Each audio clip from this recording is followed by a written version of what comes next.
Decision Diaries.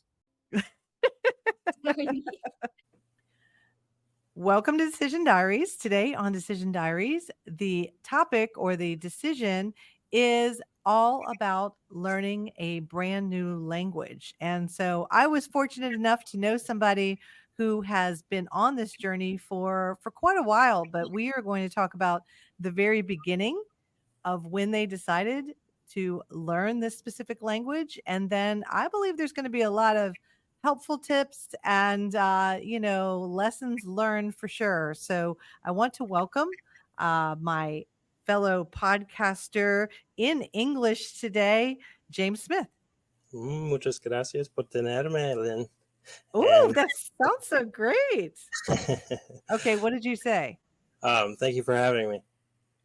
Oh, wow. That just really flew off your tongue. So natural.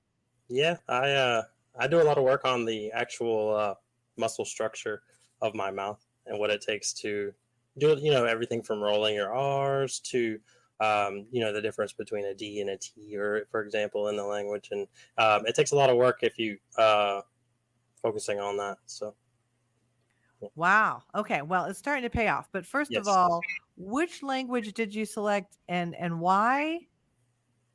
Well, Spanish. And Spanish, it's the given, there's so many more Spanish people in the region, particularly like our region, I'm sure you've noticed. And so besides that, I honestly I consider it something that is like incredible for my mental health.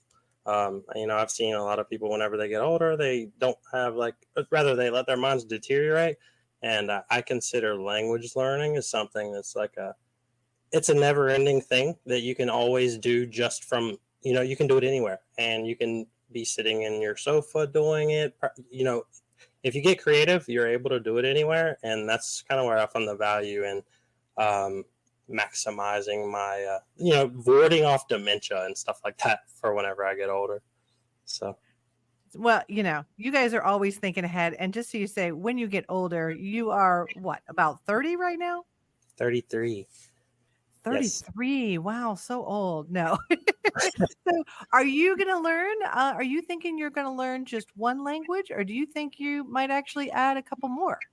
Oh, good question. Well, so Spanish, it's kind of natural to learn it because of, the derivatives of Italian and it being the same structure as English in a lot of senses, or rather I'm able to read Spanish, for example, without having to know too much. Whereas languages such as Arabic or Japanese or Mandarin, those are entirely different challenges. So I think eventually that I would move on to one of the more challenging languages after I am able to be confidently fluent or close to it with Spanish. Well, what's interesting? Okay, so let me back up for a second and tell you that, of course, in college, they made us take Spanish. In high school, they made us take Spanish. I also paid for my children to go to an elementary school where they started them on Spanish in preschool and continued Spanish all the way through the 8th grade. And none of us have retained it, which is so upsetting. And I mean, we had Mrs. DeSoto who greeted our children every day in Spanish, and they could only answer her in Spanish. And I just love that. And I really thought my kids would hold on to it. And at one point, this is sad. Okay, what's really sad is a lot of parents, when they have babies, think that they can make their babies bilingual, right? And so, with my firstborn, I did the whole cue cards in Spanish. And I bet if you were to call Sean right now, your cousin, nephew, cousin, and speak to him in Spanish, he wouldn't know a darn word you've said. So, well, I'll tell you. Yeah. I'm not. My most difficult piece of it is the actually listening or understanding audible Spanish, and it's something that time is the only way to advance with a language. You really have to be consistent with it. Treat it like a hobby, essentially. It can't be just, in my opinion, it can't be just a side thing. If you really want to progress in it, yeah, you'll be able to like go to the store and order stuff. But what I find is that the further that I progress with the language, the more gateways open up with types of people in that I would never encounter otherwise with the language. You know, like if you start speaking a different language, you could encounter a whole, like an entire platform of different people now. And so I see it as like a really, it's a consistency thing for sure. Oh, wow. Yeah, and you have to keep it up. So let's kind of talk about, did you start with an app? I didn't know. Oh, Did you take it in college or did you start I with an took it app? in high school. I Okay. actually, I did from ninth to 11th grade. Yeah, till junior year, I actually had Spanish, but I didn't commit to it in any way in high school. I actually, I would do the standard, just I'm gonna pass this class. But I also, more personal, met my ex who was Mexican, and so that was another spurning point for me, growing the interest in the culture and the language.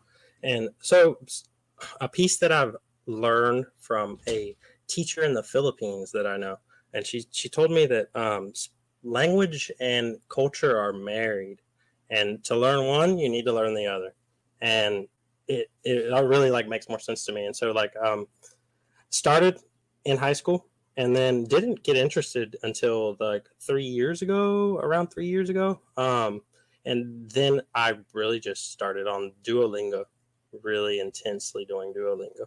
And so, one of the things, the ways that I do it though, if I'm just using Duolingo and all I'm doing is reading what's on there and passing these little things, it's really not going to serve me too much purpose. So what I did was everything I read it out loud. Every bit of it I would read out loud, and anything that was that required work on the structure of your mouth is something that I would just constantly repeat. And so I spent probably 2 to 3 hours a day for, I would say, around 6 months doing it constantly, constantly. And then after that, I was started noticing that you really have to venture off into different areas to actually, you can't isolate in any one area with language learning. You really have to like be listening to it, watching it on movies, podcasts, and everything in between. And so at this point, all the movies I watch was have subtitles or they're dubbed in Spanish, or like I have several podcasts that I listen to every week. I also go to language exchange classes here in town, Oh. Oh, and so really? Yeah. so A whole meetup group? That's right. You go to a do you go to a group where they're only talking one language, or are there Spanish speakers that want to learn English and so that's why you're meeting up? surprisingly, it's a lot of both. Um, so what rather the format that they do it in is for the first hour you speak in only Spanish, and the actual host, she'll introduce you to one of the tables with random people, and yeah, for the first hour you speak only Spanish, and so you kind of just muddle your way through if you can, and if you can't, you just people will work with you, but the second hour is all English. And so there are plenty of speakers from my experiences that barely know any English. And so it turns out that almost all the fluent people that I know, they always tell me I have great Spanish comparatively. And so as you actually spend a lot of time trying to teach people English, believe it or not. So Oh, and interesting. now wait, what ages is this meetup? Is it For everybody, all kinds of ages? Okay. yes, for example, there was a Honduran immigrant, 18-year-old guy that I was working with last time, and but sitting at the other table is Santa Claus. So it's, yeah, there's full range of people and from all different backgrounds and everything too. So it's pretty interesting. Yeah, that sounds like an That's really interesting helpful. group. I mean, and it's free, right? It's free and it's local, so people could find something local near them. Now, one of the things that, okay, so I've done a little bit of Spanish and I really got good at it. I really got good at rolling my R's, and Mhm. I almost wish that you would have picked Italian because then you would have been on the same journey as me. But Oh, well, when I was learning Italian all by myself, I used Pimsleur, the Pimsleur method, mm, and so I was doing pretty good with that, or at least I felt like I was, because I was actually passing, like it would listen to you and tell you how you were doing on your pronunciation, and I was really picking up yeah, some really good vocabulary, and I felt like a lot of the vocabulary that was on Pimsleur was something that I could apply when, you know, we went on our trip to Italy, because I just really didn't want to be in a foreign country and not know, at a minimum, travel to a foreign country and not know verbs. I really feel I like if I agree. started with verbs, then I could point to things and I could, you know, I could kind of describe nouns and things. But if I knew, you know, a verb of to buy or to go or something like that, that I would be, you know, I would feel like I understood a little bit about what was going on. But where I came into the problem is that nobody in my family wanted to go on this journey with me. So I Ah, was all by myself. And then I did look into, and I do feel like you constantly have to have somebody to talk to. So I that's a love that critical there is part. a in person, I assume no cell phones, or do people use Google Translate, or is that not allowed? We didn't use cell phones. From my experiences being there, no, that's pretty. You know what? If you shift your perspective into treating yourself like a baby, you do exactly what you just said, where you're like, you point at things, you figure out a verb. You may not know the conjugation per se of said verb, but you can still again muddle your way through by treating yourself like, hey, I'm at baby level, so I could just have to point and I have to make sense of it like that. And honestly, you get such good reception from fluent speakers when you try to do that. They give you so much more respect, and as soon as you receive that, it really clicks to you to learn more. When people appreciate you learning about a language or a culture, it makes you want to actually learn it more. From my experience. Yeah, and you know what?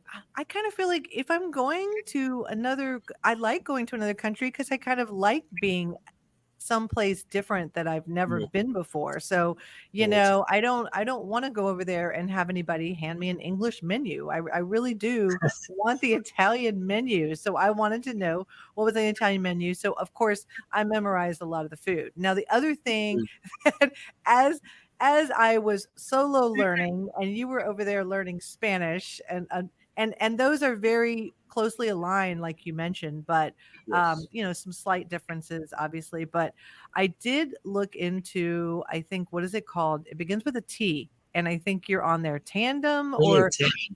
Yes. okay. Tandem. Are you using that?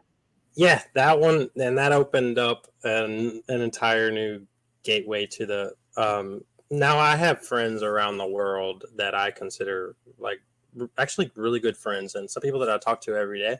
And initially I started on Tandem because I found that Duolingo was limited by it's an app. You're not getting that dynamic conversation that's required because that's how real life is. And so with that, starting Tandem, it has a lot of essence of say dating apps, and then it's like so many people on there that you can kind of just cycle through so many people to talk to. So a lot of them don't commit to the actual conversations, but every once in a while you find someone that is willing to commit to like growth on both ends.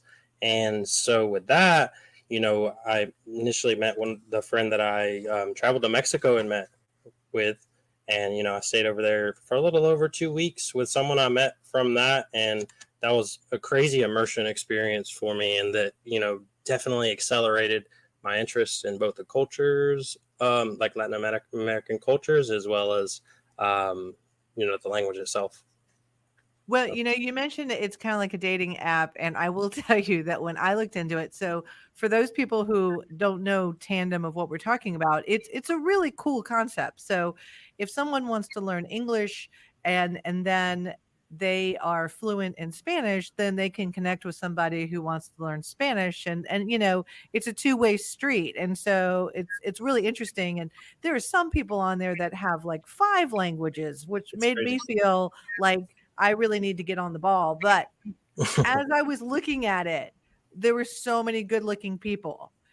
Ah, And, I love my husband. We've been together 25 years. And I thought, I'm gonna really establish a connection with a person. And it's I possible. don't want to talk to somebody in their 20s. I'm pretty sure a 20-year-old does not want to talk to me, a woman in her 50s, even though I can teach them some English language, but I wouldn't teach them all the cool English slang and all the other cool words that kids say that I don't even know, right? So I would have ended up with a 50-year-old Italian male, and I could have, fallen in love with him, or he could have fallen in love with me. I mean, it could have been like a whole triangle. It could have been really bad. So I decided I wouldn't even open that up because Italians are passionate, and I didn't want to be in Italy and all of a sudden run into this guy who suddenly, like my husband would be like, "Why is this guy following us around? Why is he wanting to be our tour guide?" And I'd be like, "Oh, I've been speaking to him for the last 6 months before we went to Italy." I mean, I was just picturing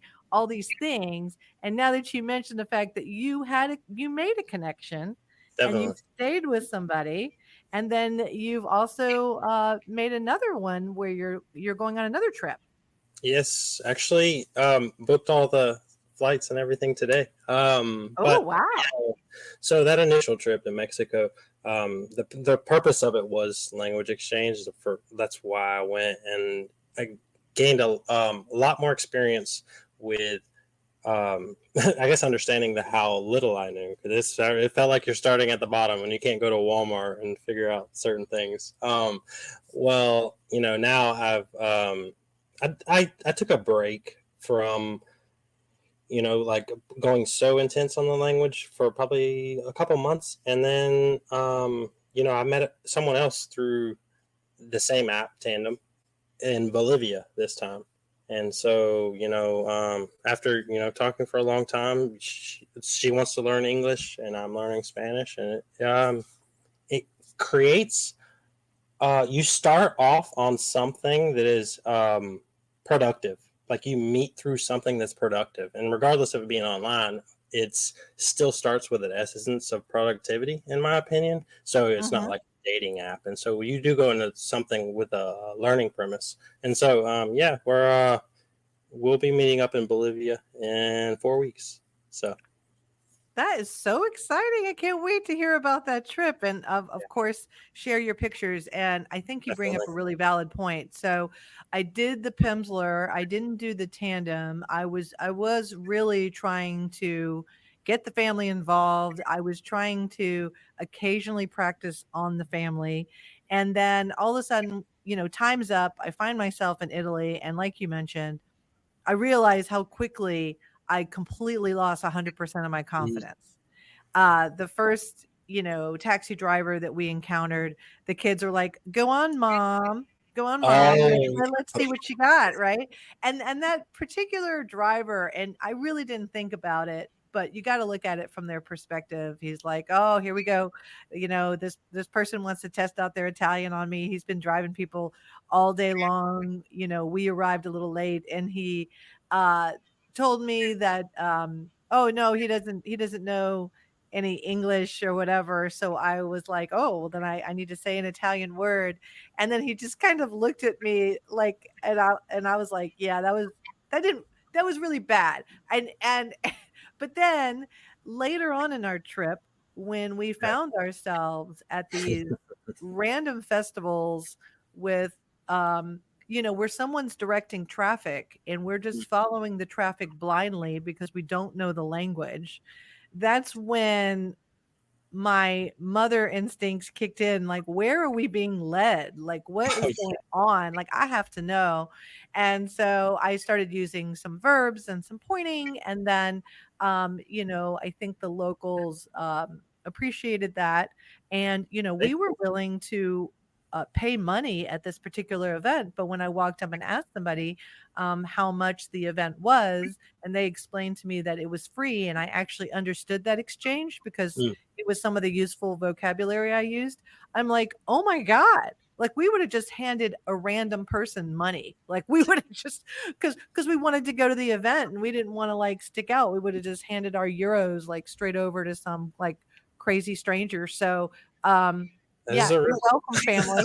Right? You're welcome, family. And oh, and here's another thing too. I mean, we were on the train and the train stopped suddenly, and all the Italians are getting out because they understand what emergency is going on. Mm. And I picked up a couple of words. I did not study the word bomb, but I do understand slightly what they where they were going. And this person did some hand gestures, and ended up everything was fine. But there was a bomb scare, and had I known the Oh, language geez. a little bit better, I might have known that, and I might have, been able to prepare our family a little bit for that. But as when you're in a foreign country, if you see everybody run in a certain direction, it's usually a pretty good idea to kind of at least stop one of them and find out what the deal is. True. But we definitely didn't stay on the train. So, have you had any wild adventures like that where knowing the language? Oh, here's a better one. Here's a better one. Sure. While you were in Mexico, and someone just looking at your appearance may or may not think that you know the language, have you ever eavesdropped on a conversation or heard somebody say something about Mm. you only for you to respond in their language like, "Hey, I'm not I just haven't had the American." Has that happened? I haven't had the pleasure of that type of experience yet. Partially because when I went, I was with someone from Mexico. So the whole, and then the entire time we were, essentially together the whole time with everything we did over there. So I had a liaison for the language as well, and so it did give me like it made it like a smoother transition for me. And so no, I didn't. I don't recall seeing. Usually it's the hand gestures about the hair that people will give me. I'm just in passing, Yeah, but we should probably describe what you look like. You oh, you dressed up as Fresh Prince for yeah, Halloween. true. So you have a little bit of Will Smith going on, and then you look like the guy from what was the High movie? School Musical.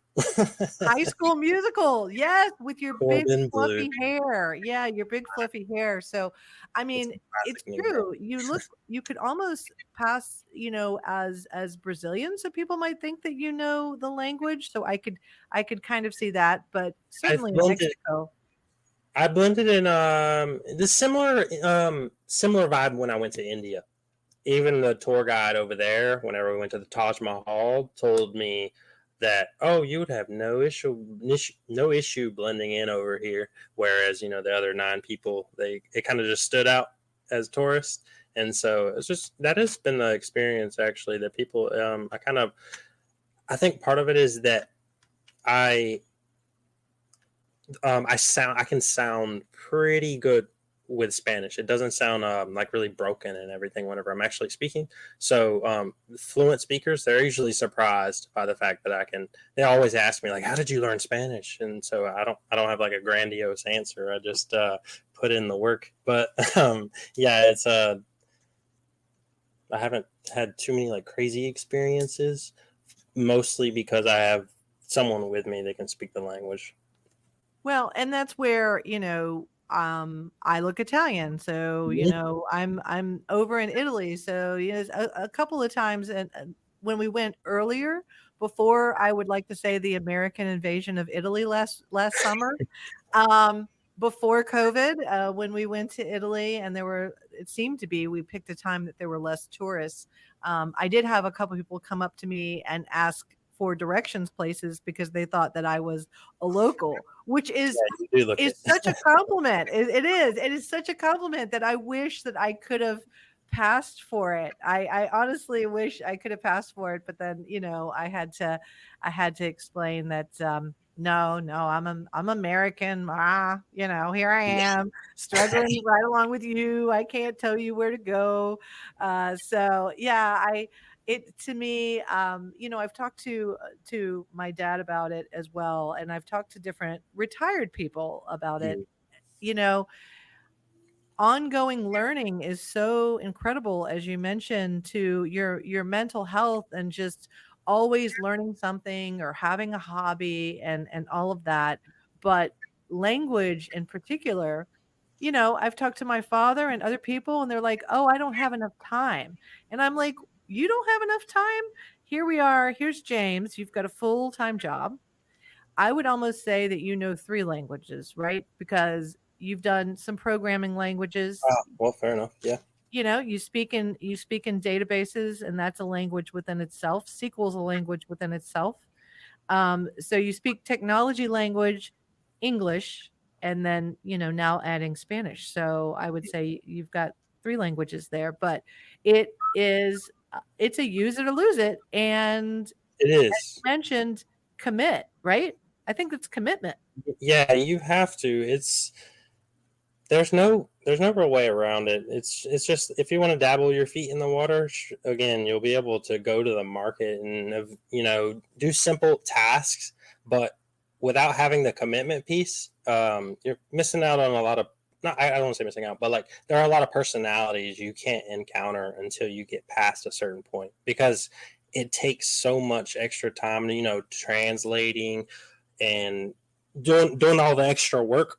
Once you're able to do more of a comfortable process, comfortable conversations, you gain so much more out of it and see so many different personalities you wouldn't really expect, to be honest. And one of the pieces of talking to I'm not fluent, mind you, so a lot of the stuff I still translate all the time. For example, I use the like the S Pen on my Samsung phone, and I'll have it where I can hover over text messages, and it'll do the translation right there for me and stuff. And so I Oh, utilize the technology a lot in trying to understand different things. And so in constant conversation with people, I still can't figure out everything they're telling me, and especially through voice messages, stuff like that. It's incredibly difficult, but you'd be surprised to see how once you find the right kind of people that they're really patient with you. And, they'll speak slower. They'll utilize different verbs and stuff like that, so you can actually understand. And it's a growing process. And as long as you have someone that kind of understands that,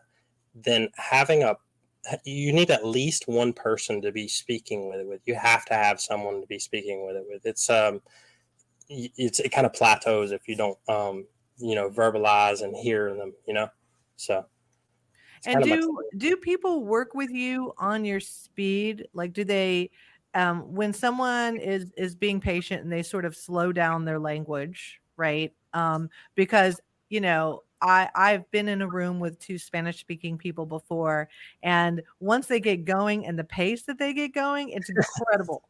And I'm picking different things that I can tell what they are out of the air, but they've already moved way past. They've moved Yeah. way past. I'm still comprehending the first sentence they said, and they have already spoken 5 pages of sentences. And so, um, do you find yourself working on your speed or your speed of listening? Um, I I do a little bit of it all, but there's something. I think to me a core part of it is not to be translating the whole time, not to be like, oh, I need. You hear someone say something. Oh, I need to translate this to English now. No, you really have to get in the habit of thinking in that language. Like those words are in Spanish, and that's all it is. If you treat it kind of like that, it makes it um, you start to grasp the structure, the grammatical structure of everything better from my experience, and so it makes it a bitter. How do I say it? It's not so you're not like a robot. You're typing in all the words, and so it kind of slows you down if you're trying to. Over time, it'll slow you down to do all the translations and stuff at a certain at the intermediate level, I would say. So I think it's to me, it's like critical to think in the other language as That's much a as you good one. can. Yeah, yeah, that's a good one. I can say that I felt like I was very much in the trying to translate, but then the other thing is I knew I couldn't get exact translations, right? So I would pick one word, and then I also picked up, oh, there was this new concept. Tell me what you think of this, and tell me Right. if you've tried this. Sure. But I bought the books for my dad because I thought maybe my dad likes books, so I thought maybe this would be a good idea. But there was this concept that they write books in a different language, and you try to read the book and understand the story without looking up every single word. Have you tried that? So like context clues almost, or like contextually reading, sort of. Yeah, yeah. Now there's no pictures, Yeah. so they're just paragraphs, but it really is like a whole new method of read through it. Don't try to translate every word, just kind of read through it. And then when you get to the end of that chapter, if you can pick out just a little bit of the plot, then you move on to the next one and the next one. But then when you go back and read it a second time, you pick up a little bit more. Right. That's books. That's where I'm lacking, I would say.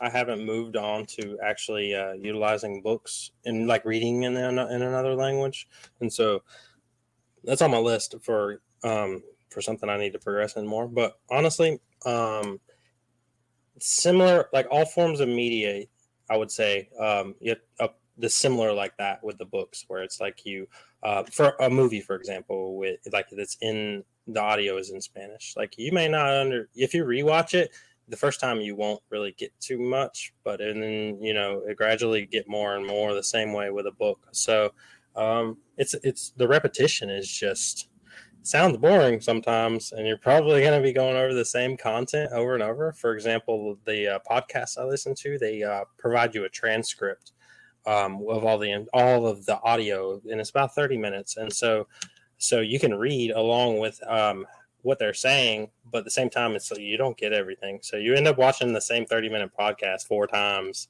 with the same transcript, and so but each time you definitely get a little bit more, and you never, as long as you're consistent, you don't lose anything. So Well, shout out to our fellow podcasters. Which ones have you chosen? the main one I use is a How to Spanish podcast, which is it's a Mexican couple that they do every week. They release a 30-minute podcast around, and they're both teachers actually, and so they provide a lot of information about the grammatical piece of it, as well as just random topics. And so it's primarily a Mexican dialect of Spanish, because that's where both of them live. And so yeah, they provide you with basically like written information, as well as the podcast itself, and you know um, subtitles, everything like that. And but How to Spanish podcast, that's the main one I use. Other ones, honestly, I've been using music a lot. I listen to just random, I have the radio on here, like several different stations that are Spanish stations. And also like the GPS. Here's another thing, is like I keep my GPS in Spanish, so Oh, everything you yeah. hear that. Yeah, if you integrate a lot of the pieces of your life, you have to get creative. You have really, in my opinion, you have to start getting creative as it progresses. You have to care more about it and get more creative, and you start adding like just obscure things. For you could one of the ideas I had is to take one of the label makers, and I'm just gonna put little Spanish labels on all the little nouns in my house. Oh, So yeah, that's a great yeah. idea. Well, I was also thinking, going to a Spanish grocery store, or Mm, or a Mexican grocery store, because when we were in a remote part of Italy and we finally had a kitchen and we were really tired of eating out, we went to the local market and I had to try to decipher all the labels. And some of them I got right, but I will say the funniest thing that I got wrong is we went to a bakery and I saw a yellow cookie, right? And we love lemon cookies. And I mean lemon cookies, Italian lemon lemon cookies are man. just incredible. And so we're in this bakery and they're with the kids. They don't know what they're looking at. So I see this yellow cookie and I try to read the label, and I swear, it had the word lemon, or what I thought was the word lemon on it. And so we bought these cookies. So we head down the road. I'm passing out the cookies to everyone in the car as we're driving. And we taste the cookies, and they were actually cornbread cookies. Oh, They were cornbread flavor. So imagine you're interesting. anticipating lemon and you Yeah, get that's pretty cornbread. It bad. it went, it was still good, but then I looked at the packaging and then I realized I had completely not focused. Like I was focused on the yellow color, and obviously there was some component agreement. I mean, ingredient that it did probably use a little bit of lemon in the cornbread cookie. But completely bypassed the fact that it had like a little corn symbol. Okay, like what? I mean, like I didn't even need to know the language. Like I should have just looked at the packaging a little bit better. But they were still good. And the market was just full of like there were several things that we really wanted, and I went up to somebody and we wanted some fruit. We just wanted fruit and fresh things. Again, eating at too many restaurants, we were getting to that point, and just trying to get eggs from the market and ask for eggs appropriately was a challenge, but Yeah, we we eventually got there. And I mean, eggs look like eggs. I mean, you can't you can't completely mess them up. But the problem was is I couldn't find where people normally store them. How we kind of store ours in the freezer. Like not everybody feels like they have to store them in the freezer, so we kind of found them in an off place. So you mentioned one other thing, and I don't think we've talked about it because I'm going to give you another language that that you probably don't even realize the language of music. And you mentioned oh, yeah. listening to music. So you also play the guitar. I mean, this is like an advertisement for like you are so multifaceted and talented. So you play the guitar. Have you I think learning a language is sometimes easier when you sing it. Actually, yes, so much so. Good point. Because yeah, I noticed that first of all, whenever people are singing in a language, they do a lot of things that they wouldn't do in just speaking. You know, they all the inflections and how they just different stops and stuff like that with their voice. You'll find a lot of like slang in language that you would miss otherwise, and so surprisingly, a lot of that slang is almost like the transitional piece for understanding certain things. And so, yeah, singing it is remembering the lyrics. It kind of starts with that. You kind of just remember the lyrics, and then you start reading the lyrics and trying to break down what are you saying, I guess. Um, so yeah, music is a huge one, actually. Yeah, I mean my kids could sing Gangnam Style. You know?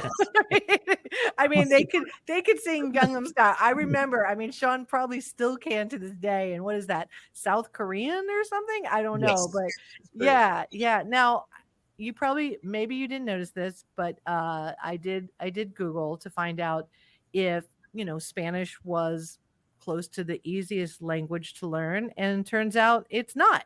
It's actually in the 3rd place. Hmm, Before that is some kind of a weird, strange English that I've never heard of before, like a Dutch English. And then interesting. in the second position is French.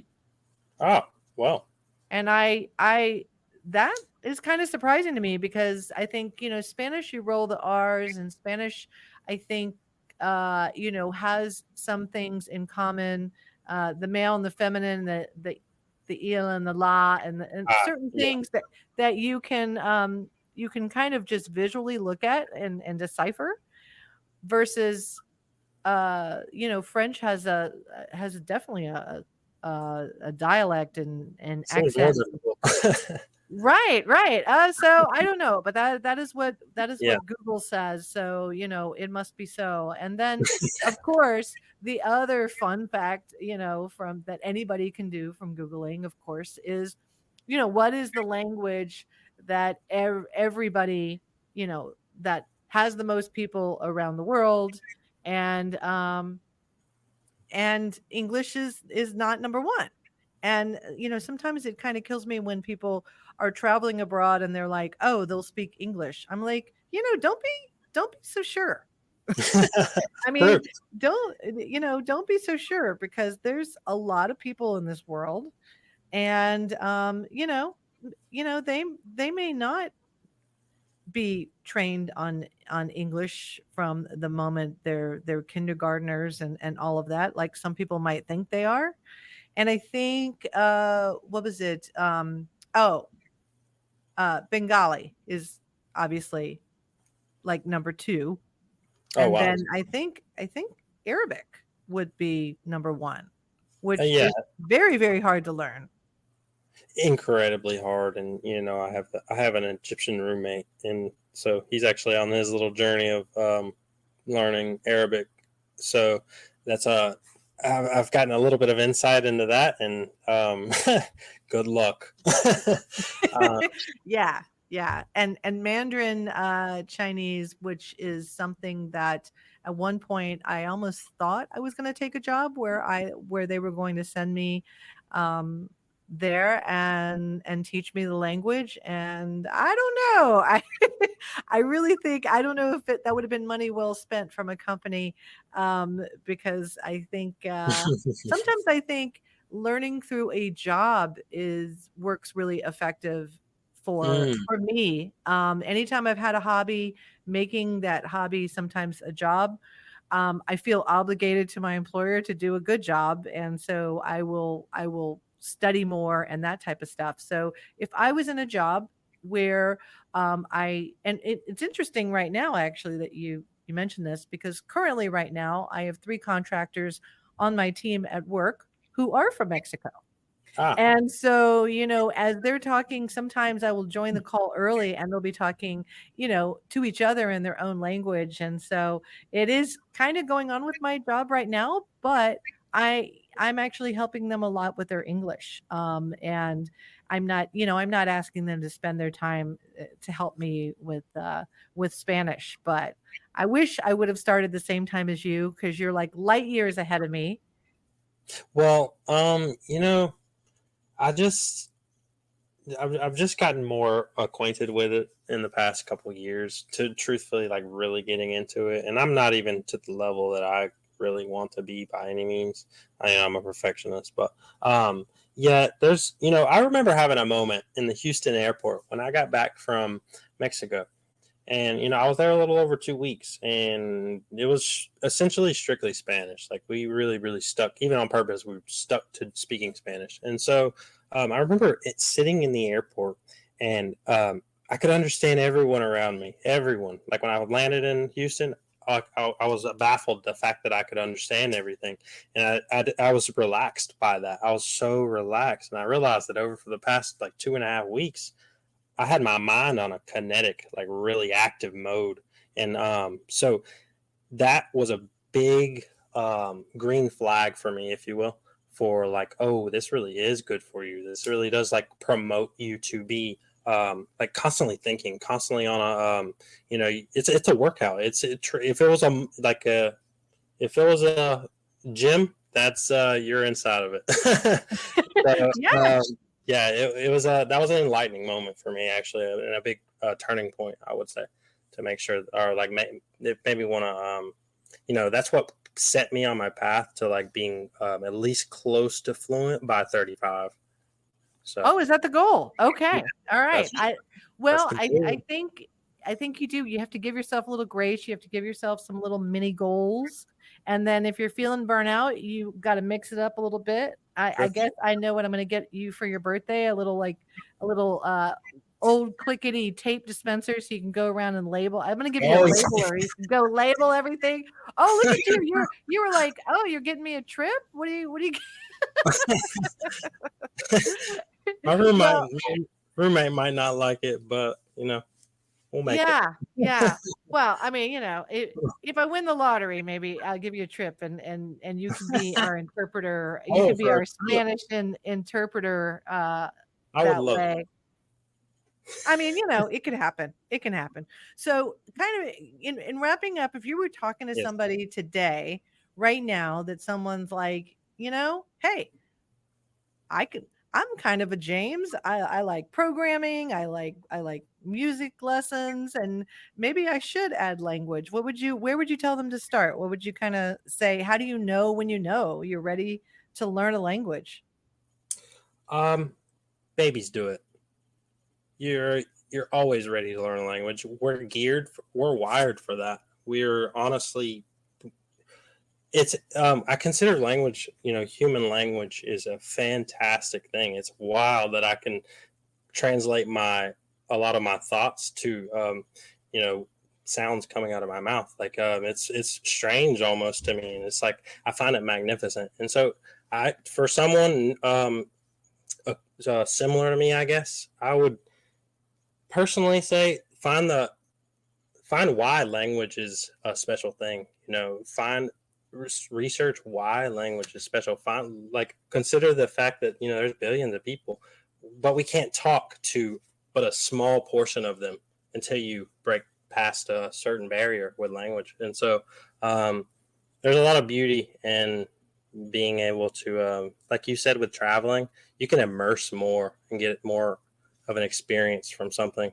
And so it's something you can do anywhere. You can be sitting in your bed on your phone nowadays. And so that's why, for someone like me, I would recommend it. It's good for your mind. You never know the opportunities that it could come out of it either.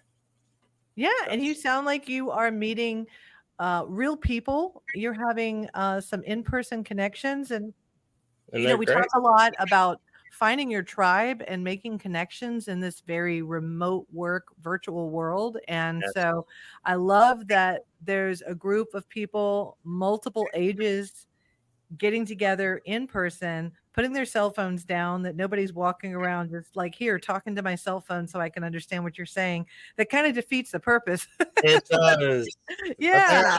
the people are out there, and you'd be surprised when you're around someone else that's committed, and you can tell they're like they want to learn new words, everything. It makes you well, okay, it's your tribe. You or at least an essence of that. You can definitely be there, and okay, this is the special place for me to grow, and so I think it's important that to find those kind of places for sure.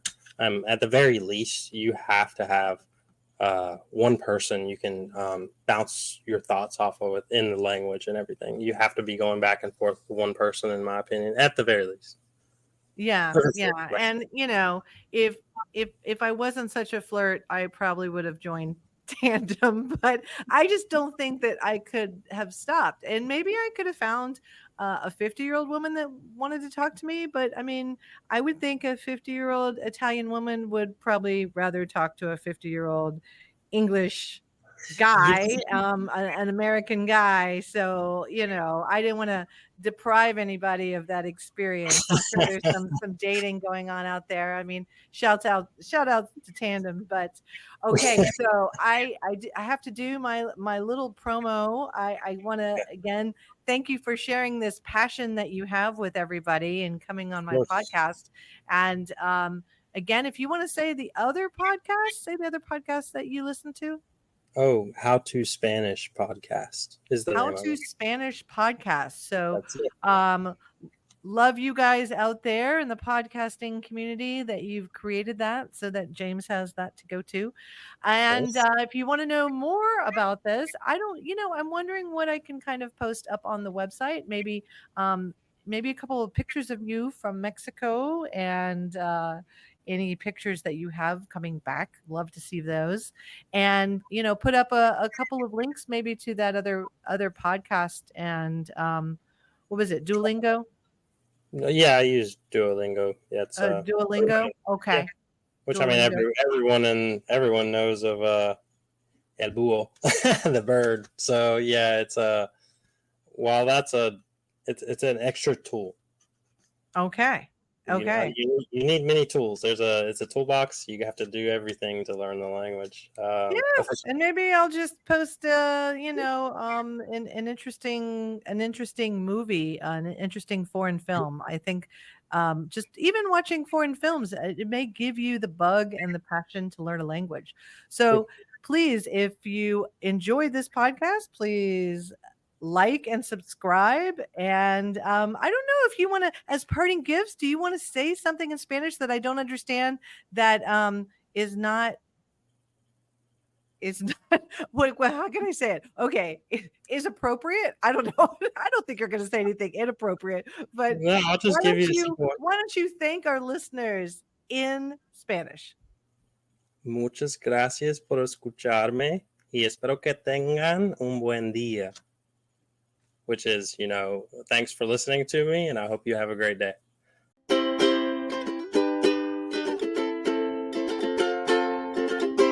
Decision Diaries.